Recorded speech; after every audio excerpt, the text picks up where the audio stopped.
mga ka-angel. So meron tayong Suzuki F6 dito no na multicab ano, FB type. So yun na nagtaka yung may-ari, baka bingkong na yung cylinder head kasi ilang beses na to paulit-ulit yung overheating.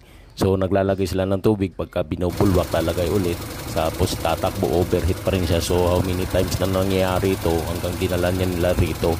So i-demo ko sa kanila, may port yan na maliit yan sa ilalim na yan na numero 8 ano.